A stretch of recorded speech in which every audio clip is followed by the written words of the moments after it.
Unbanned Spy Gadgets, a deep dive into covert technological surveillance tools and their regulatory aftermath. What if I told you that some of the most harmless-looking objects, your pen, your watch, even your tie, were once deadly tools of international espionage? Today, we're diving deep into the shadows, uncovering the secret history of real spy gadgets so ingenious, so dangerous, they had to be banned. If you think James Bond's tech was impressive, wait until you hear the true stories. These gadgets didn't just inspire movies. They changed laws, toppled governments, and forced nations to rethink security. This is not fiction. This is the real-world legacy of the most dangerous spy gear ever made. The pen gun and poison pen, KGB versus MI6. Let's start with one of the most common objects on any desk, the pen. But during the Cold War, pens weren't just for signatures, they were for sabotage. The KGB poison pen. Soviet intelligence developed pens that could deliver a tiny but lethal dose of ricin or cyanide. These pens looked exactly like standard Soviet stationery, but inside was a hollow needle and a hidden reservoir of toxin. With a click or twist, the spy could jab a target and inject the poison without anyone noticing. A real-world parallel was the 1978 assassination of Bulgarian dissident Georgy Markov, who was killed in London using a similar mechanism, a pellet of ricin injected by a modified umbrella tip. The pen gun, British intelligence responded with their own covert tool, a pen that could fire a .22 caliber bullet. The design was brilliant, no wider than an ordinary pen, yet capable of silent, close-range elimination. These pen guns were so difficult to detect that border agents often missed them completely. Today, any writing instrument with a firing mechanism is banned globally as a disguised weapon. Why so dangerous? Their portability, concealment, and complete lack of obvious clues made them perfect for assassinations and sabotage, hence completely outlawed today. Bugged typewriters and spy furniture.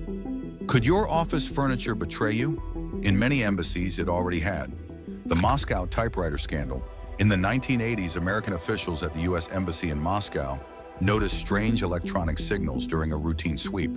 The source? IBM Selectric typewriters. Soviet agents had implanted capacitive sensors beneath specific keys. Each keystroke emitted a faint electromagnetic signal, picked up by a tiny radio transmitter hidden in the wiring. These signals were then decoded to reveal everything typed, from personal letters to top-secret documents. This led to a complete ban on uninspected foreign equipment in sensitive U.S. installations. Furniture bugs. The Soviets also embedded microphones into embassy furniture. Phones, chairs, lamps, even the walls themselves. Many of these devices were passive, meaning they had no batteries or power source. Instead, they were activated remotely by a radio beam. The most famous example? The Great Seal bug, gifted to the U.S. ambassador in 1945, which sat undetected for 7 years. Why banned? These devices could eavesdrop 24/7 without a power switch. Miniature cameras, Minox to lipstick. Spy photography was an art, and cameras had to be smaller than ever imagined. The Minox camera, originally developed in Latvia, the Minox was just 10 centimeters long. It could be operated with one hand, took 50 razor-sharp images per roll, and was easy to hide. Used by both Allied and Axis agents during World War II, it became the gold standard for clandestine photography. Many countries banned their import or required strict registration. Lipstick and lighter cameras, the CIA, Stasi, and KGB all developed cameras hidden inside everyday objects. Lipstick tubes, cigarette lighters, belt buckles, each modified to hold mirrors and lenses that captured images from unusual angles. Why illegal now? Because a single roll of film could compromise military blueprints or expose an entire intelligence network. Watches, shoes, and glasses. Wristwatch cameras and mics.